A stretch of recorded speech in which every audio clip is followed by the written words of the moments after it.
So I think we're ready to wrap on with our thin wire, knowing it's probably not going to be long enough, but we have more. And our first thing is to measure the space to the next one.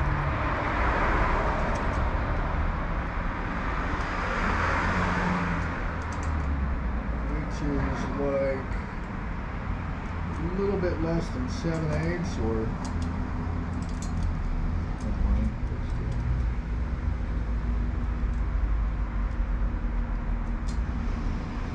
3/4. So we're going to make another little mark to build to.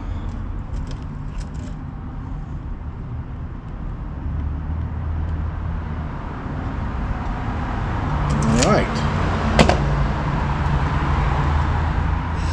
And we're going to wrap on. Let's see which way are we going with this. There we go.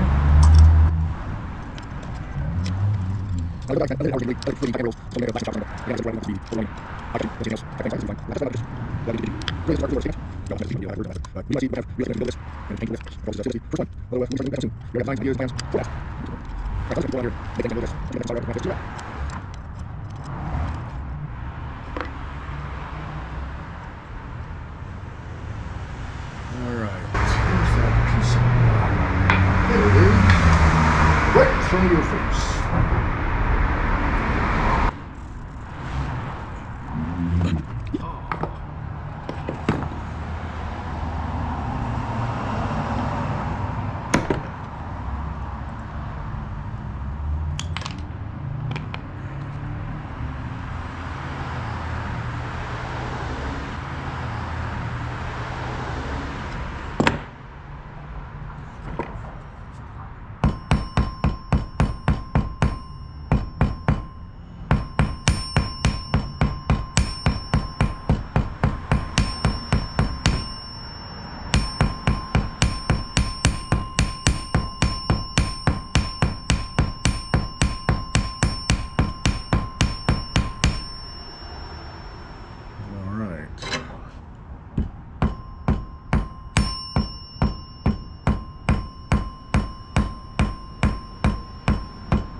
All right, let's check it for the hole.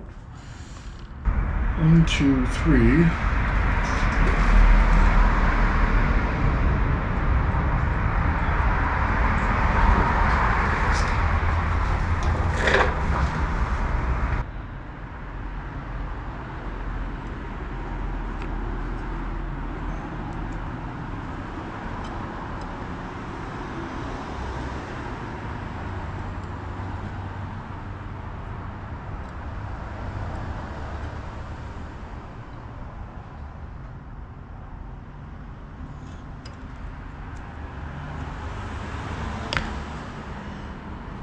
Oh, we've got to give it some interest. I forgot about giving it some interest.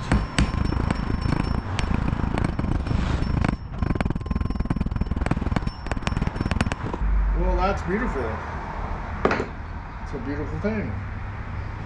So what I did there this time was I used the hammer to draw out the copper a little bit and actually draw it out to a smaller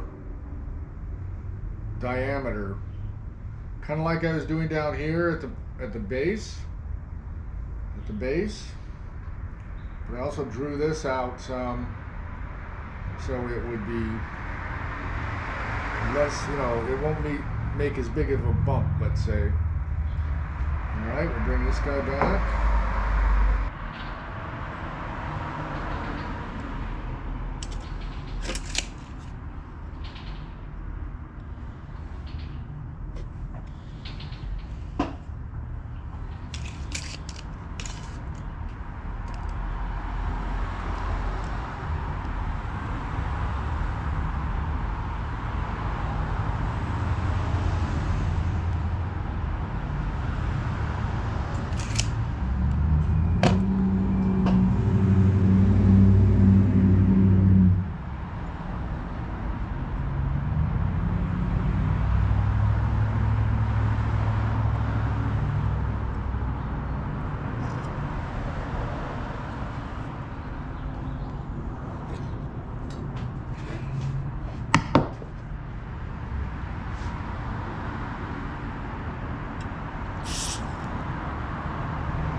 So, a couple things we did there. We got this good and hot. We scrubbed it clean on a piece of wood. That's one thing. If I had a sponge with some moisture, I could do that. It's kind of dirty. It's kind of dirty, so I jammed it a little bit in my flux, and that helped cleans it. Then I did, I believe, what's called tinning it, which is put some solder on there. I already had some solder on this. This is really hot at this time. Let it warm up enough.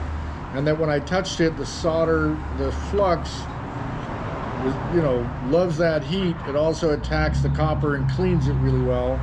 And with it pre-tinned, in other words, a blob of solder already on it, it went on and wrapped right around it, and that was great. And to make sure that I didn't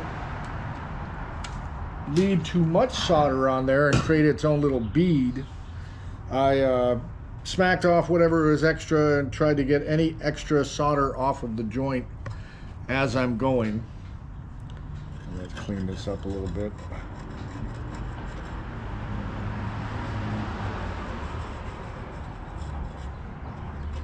I think the heat will probably run off of this pretty quickly since it's so small, but I'll give it a minute before I just reach out and touch it.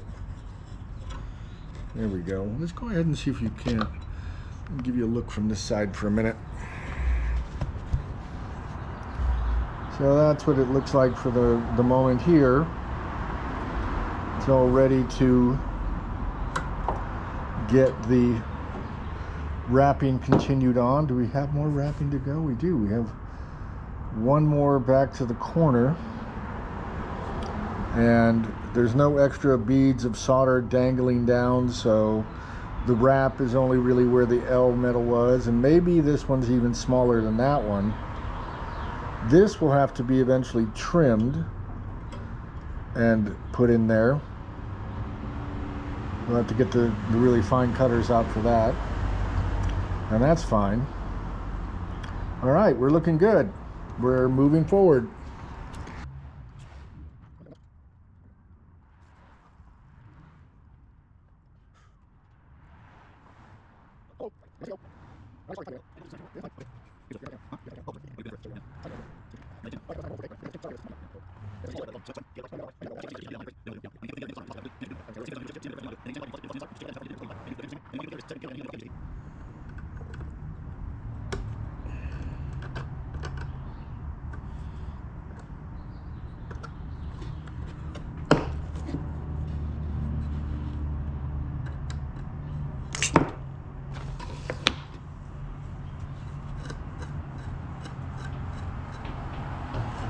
We can't really tell right yet, but I'm hoping that when we turn this over, that the other side looks better than this. That doesn't look horrible or anything like that.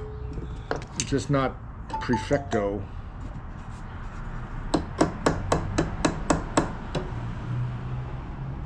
So, we continue. We need this to hold the coil in place, and we keep wrapping.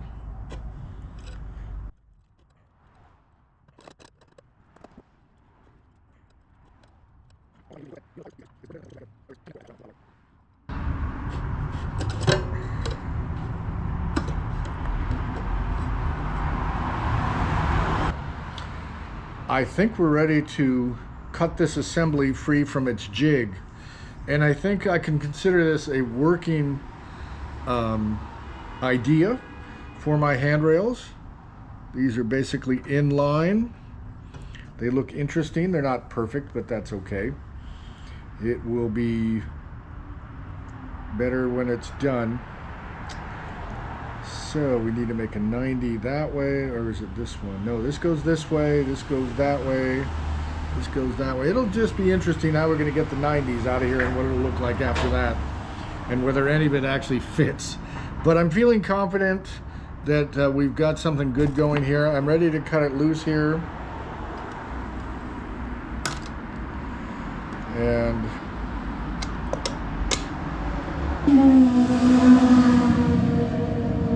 so the biggest question would be, how much of a 90-degree can you make on this? Oh, what could we use to to start that 90 degree on there in the right direction. You know what I mean?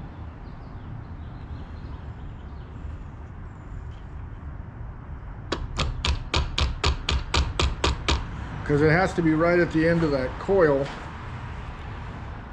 is where that 90 wants to be.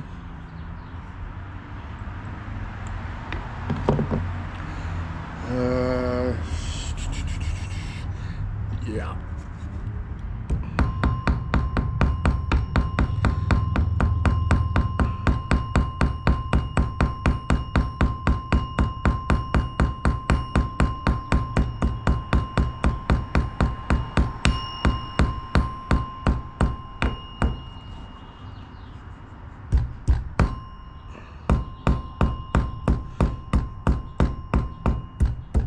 Oh, not there yet.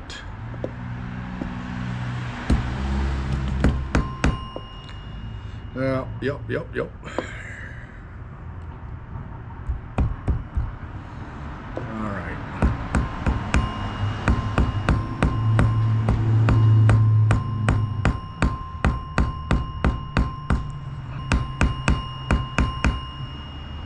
All right, that's got some interest in it.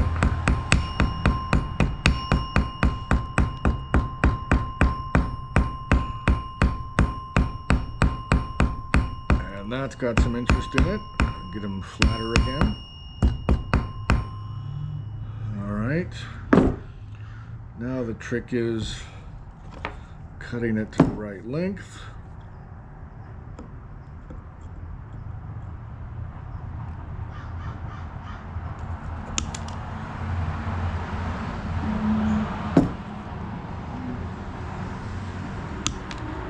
And then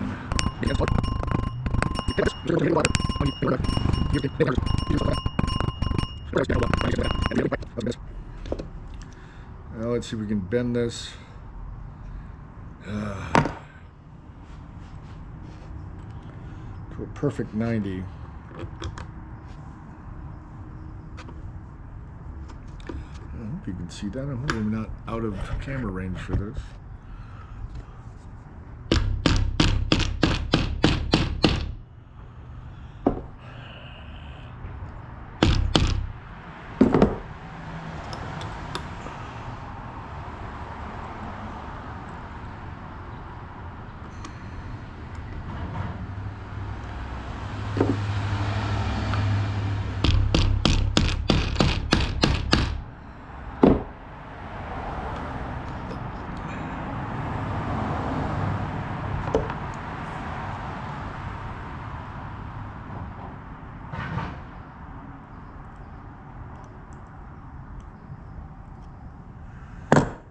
Nope.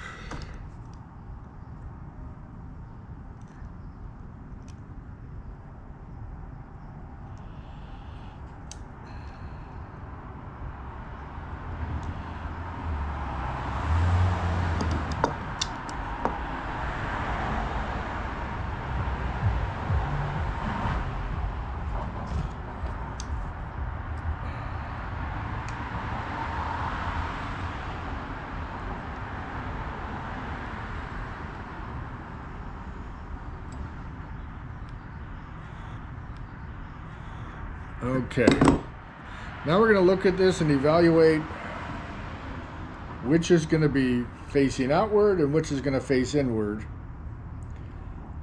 and which, I guess we need to figure out which one is which in terms of length, because that's what makes the determination on this. Let me go ahead and drag the sculpture over here.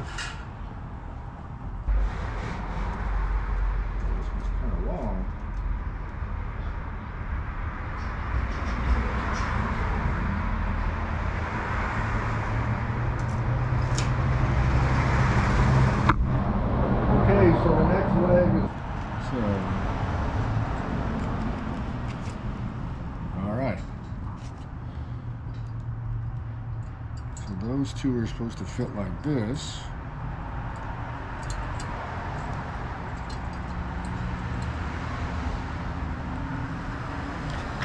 see how that looks.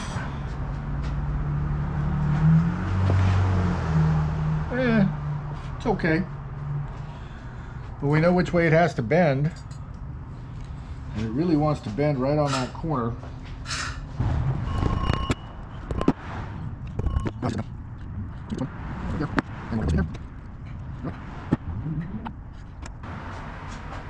If it fits.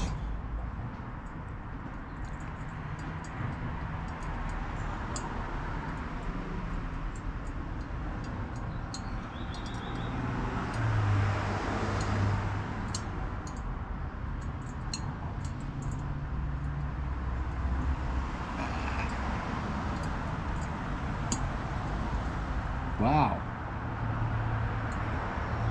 I can't believe it fits that well.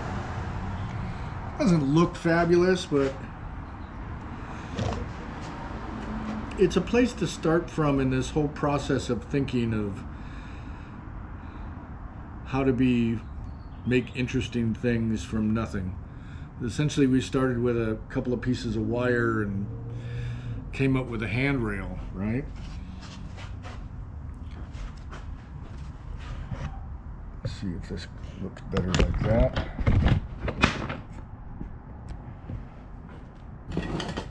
And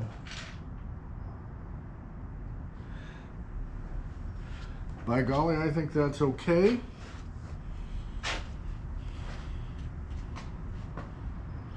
So I stand back and look at this and I give it my critique. And once we're done with this, it's going to have a whole different color look.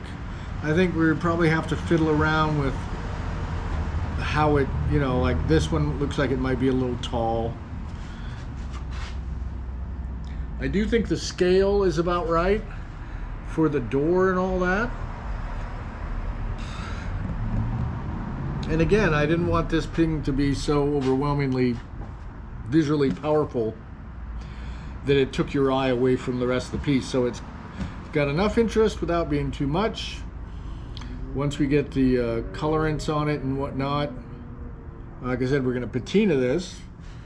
So I'll show you that when we get the other handrail for down here built. And we'll go through the process of putting some patina on this. We'll probably use the blue acid to get it to turn blue so it does stand out and look a little creepy. I guess you could say that. Anyway, we're done with this for now. I'm going to go ahead and build the other one and not shoot camera on that because you now know how to do the harder one. This is obviously the harder one. And the other one will be basically just doing the same thing, but for just a three-legged gizmo down here. And we're back. Today we're patinaing the handrail and the other handrail. We made the one handrail on film. I made the other one on my own. We completed those. I completed those. And now we've got them in acetone cleaning up. And they're about as clean as you're going to get. So we're going to put a patina on this. And to do that, we're going to put a coating on it. So right now we're going to let this dry off a little bit. And this is what the stairway handrail looks like. There we go. I don't think you can see that, but we'll put it, yeah, that's a good place for it. And then you've seen this one for the balcony. All right, now there's good definition on these, and I really enjoy the way they look, especially the other one here, the handrail one. Now let's cover this acetone back up, since we don't need to be breathing acetone fumes all day. As fun as that sounds. I would normally be using gloves for this, but they're not in this studio, and I don't feel like walking yet again to the other end of the campus here, so. All right, so we're gonna grab this guy. Now I know that acetone will evaporate rather rapidly, so I'm pretty sure it's cleared. And all we're gonna really do is put just a little bit of copper on here. Don't want to gum it up too much. Just enough to have a nice uniform layer over the whole part. All right. Let's cover this up. No splatters on the finished art. So we're going to try to shake off some of that extra patina. Just because we want it to look and see all the details and yet muddy up some of the other ones. All right. Now we got to move this down a little bit so it's right on the nubbin here.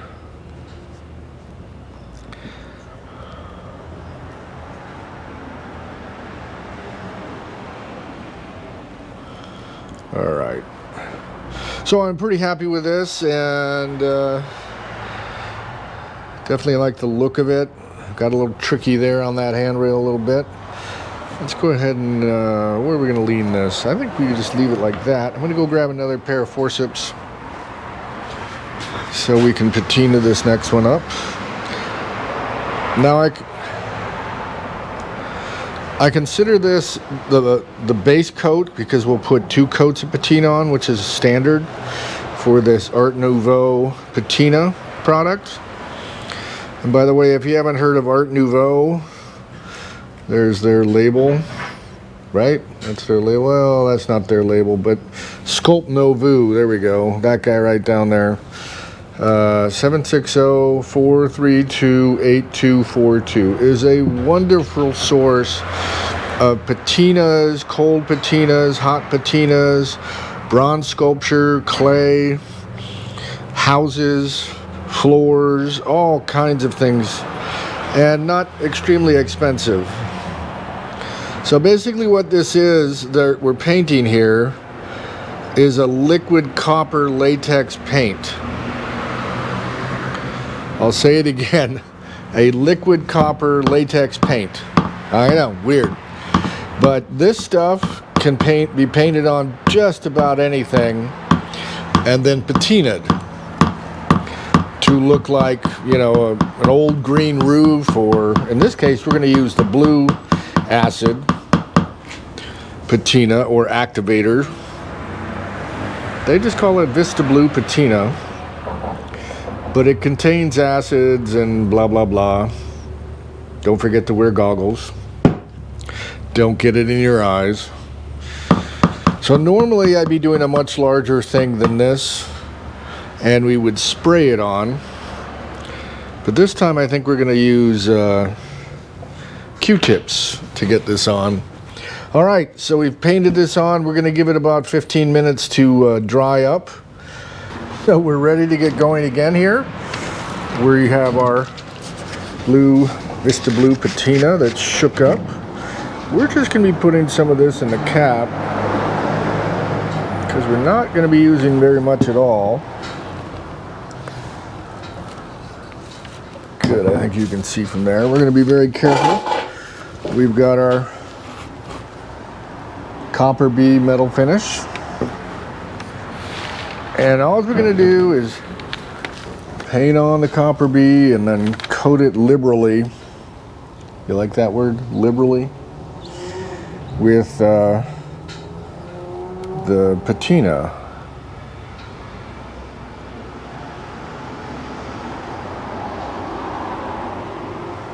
Alright, so we're gonna knock some of that excess off. Oops. Well, we've done a job of that. We knocked it right onto the floor.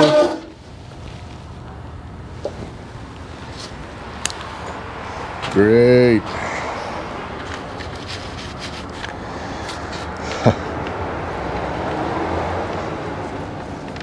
I know I should just probably work this dirt into the overall effect, right?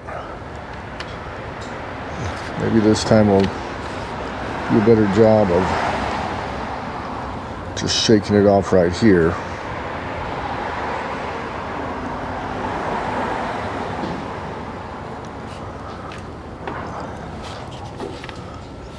All right, let's go ahead and coat this up.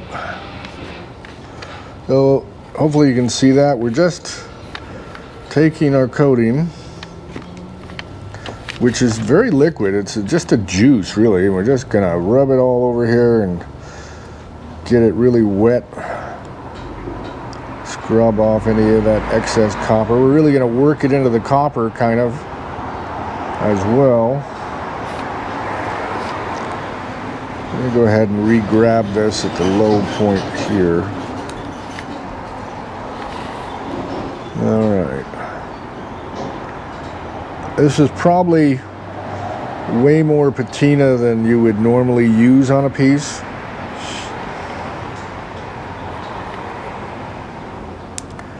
All right.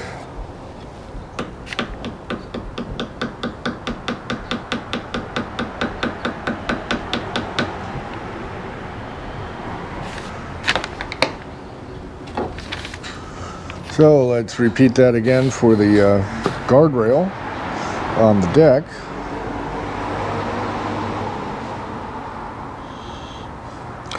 Very simple stuff here.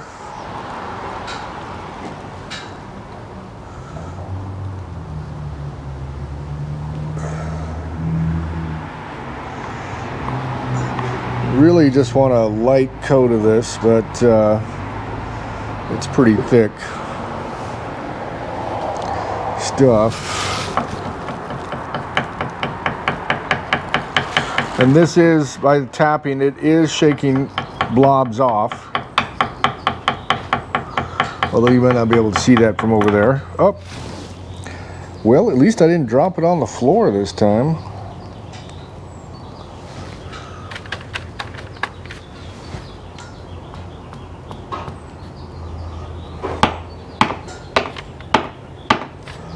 I'm just trying to affect it in such a way that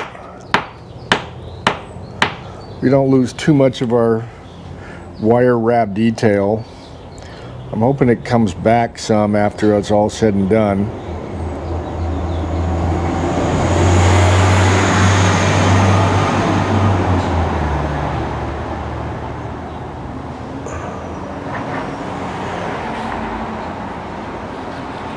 All right.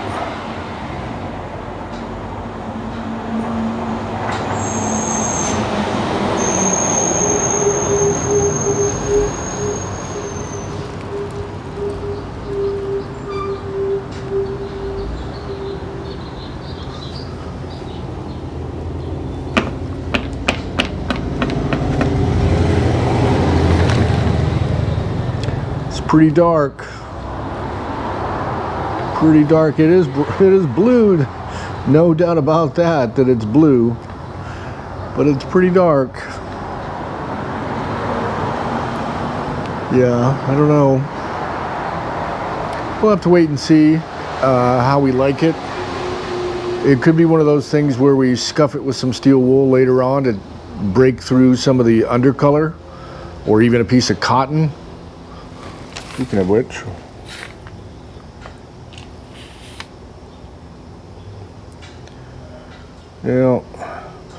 let's go ahead and let it fully patina at this point. And so basically it's doing the work right now, and as it dries out it will continue to change. And so that we're thinking that it will be lighter than it is right now, but there's no guarantee of that. But I'm hoping it becomes lighter. All right, now, handrails. Blockhouse 1. These have turned out really good. I don't know if you can see it in that, but they're a little dark. Okay, it's a little dark. Live with that. See if they still fit. I'm gonna put my big boy glasses on here.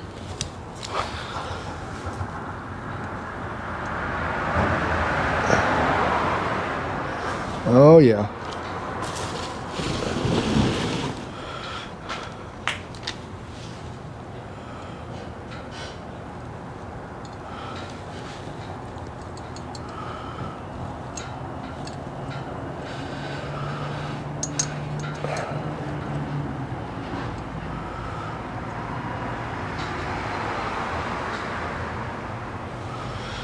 Well, there we go. Let me pull you around over here a little bit. You can see this. I think it looks great. Everything's now, this is glued on, everything else is glued on. I'll have to glue these on, and I'm probably going to use Gorilla Glue Super Glue Gel. But I have to figure out how to put just a drop, a very tiny dot down inside there, probably with a toothpick, that kind of thing. And yeah, that's all there is left to do here. So in a sense, this sculpture is done. We are finally done with Blockhouse 1, and it's ready to sell.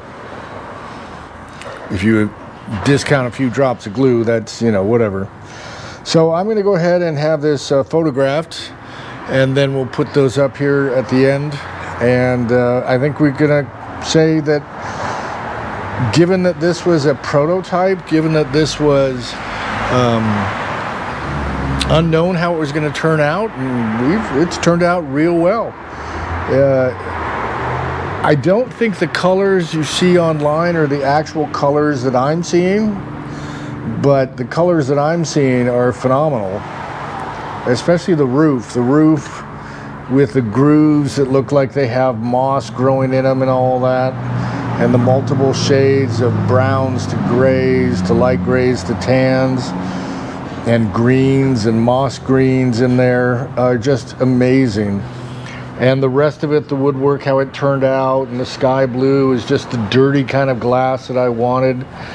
And just about everything else, the beigeness of the yellow of the background, the not quite true colors of the blocks around here are good. The handrail's a little bit proud. That's okay, it's kind of bright. But then again, so is this. So I think it's a good juxtaposition. It's the adventurous, you know, we're talking about a made-up world here anyway. So, yeah, I think it worked out real well. Real well. Anyway, I want to thank you all for, if you've hung on this far, I want to thank you for following along until the end of this and all the trials and tribulations. Really appreciate it. We're going to do more. We're going to start on Blockhouse 2, or Love for Life is the name of that one, and we'll be starting that soon. In the meantime, we've got a couple other things coming up. I might do some work with the bike train and get some videos done on that. And so we're pretty excited. I'm pretty excited. The glorified we. I'm pretty excited about how it's all turned out in the long run. And I'm looking forward to the next one. The next one, we're going to try even more different things. I think on the next one, we're going to make it where all the pieces are separate, and at the end glue them together. The base will be separate. The blocks will not be glued together till the very end, or maybe not all the blocks, and the roof will go on at the end. And that way I can try even more different things, if you want to say it that way. Different things with the colors and different things with the firings and all that. And we'll just, you know, see if we can improve on what this is. I haven't had an idea for the third one yet, but like I said, the second one is already on paper. We're already chomping at the bit, get started with that. So anyway, as I was saying, thanks again. I hope you learned something. I hope you enjoyed the videos. I hope they were at least somewhat entertaining. And there we go. Thank you for joining me. And as always, don't forget to like and subscribe.